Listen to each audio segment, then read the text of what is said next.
I guess the influence for this album was the blues. The blues kind of is the roots of most things that I do, I guess you could say. All roads sort of lead back to the blues with my music. There's also kind of like an element of wanting to take what I was doing with the blues previously and kind of pushing it in a new direction, maybe taking it more towards kind of elements of rock, elements of grunge, and bringing those factors into the record, because I didn't want to make just a straight blues record.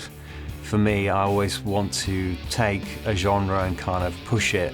So I guess, although blues is kind of like a big influence on what I do, also there's all these other sort of musical references flowing around in the sort of mixing pot, I suppose. It was just like a way of taking that music and seeing where it was going to go, really.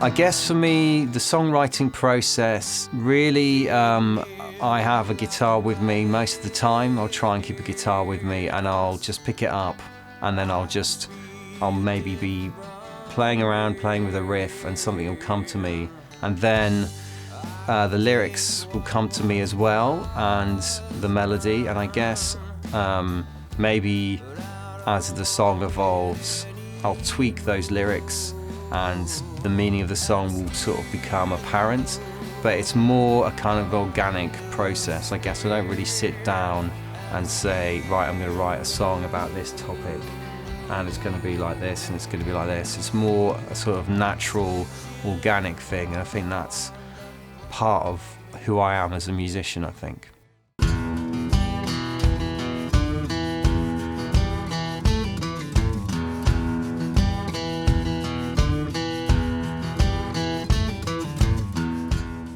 The main concept of this album was really about trying to sort of express what it is to be alive at this sort of present time in history, I suppose, without sounding too pretentious about it. I didn't really want to do that in a kind of a direct way. I didn't really want to reference directly the things that have happened. You know, we've had quite a sort of troubled year, I suppose, a couple of years really, with everything that's happened with COVID, everything that's sort of happened in America, everything that's happened here with Brexit. I just wanted to kind of express maybe something of my sort of point of view on that, but maybe in a sort of way that had an undercurrent of it, I suppose. And also maybe a sort of feeling of loss of identity, maybe a feeling of kind of not quite fitting in with the world and the world's events. So it was kind of like looking at that in a personal way rather than trying to make any obvious kind of political statements or any sort of overt reference to that. And hopefully people can kind of relate to that and people can kind of get an emotional connection out of the music.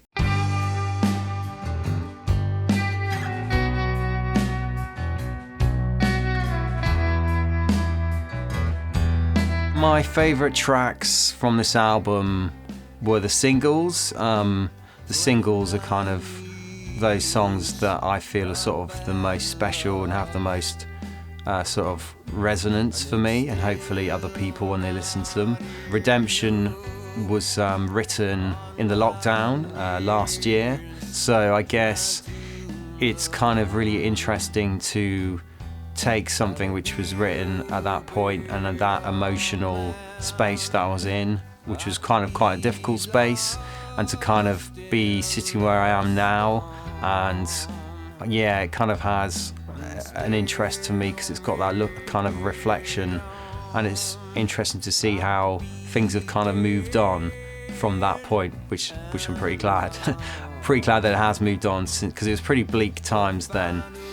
And also Lost Faith, I think I wrote that fairly recently. It was a fairly late sort of adding to the track listing, but yeah, it's got a real resonance with me.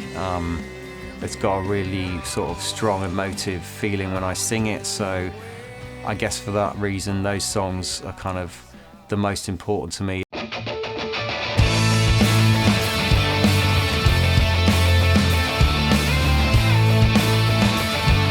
It's really important when you're doing a record to choose the right band members, and I'm really happy with my drummer Louis Rampino and my bass player Ruben Ard and the kind of work they put into the record. Me and Louis have kind of recorded a few albums together now.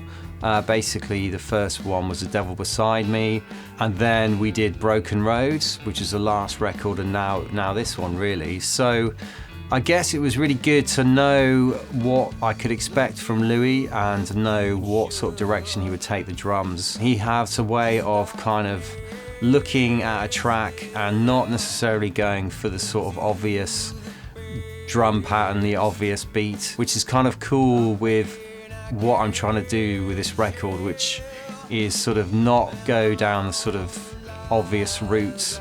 It's all about kind of maybe twisting that. And I guess, yeah, Ruben's the same with his sort of bass playing. He's got this style of bass which, when we've been rehearsing together, has worked really well. So I guess I was really happy with the sort of union of those two to make up the rhythm section and kind of what that brought to the record.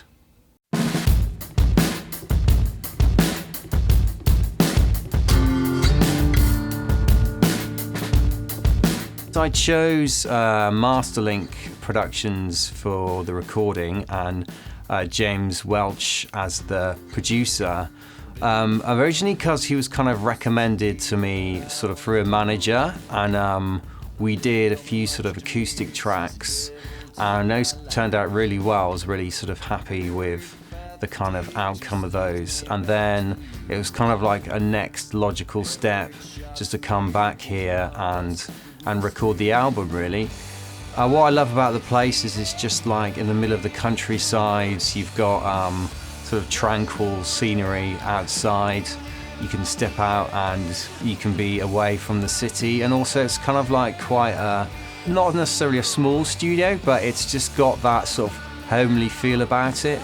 Sometimes if you go and you do like a record in like a big swanky studio, which I've done in the past, it's kind of great, but there's something about that kind of can lump on a load of extra pressure to the recording.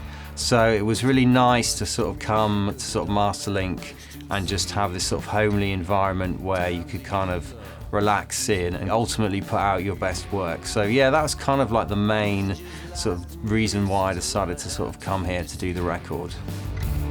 I can't help looking back 'cause the future's hard to see.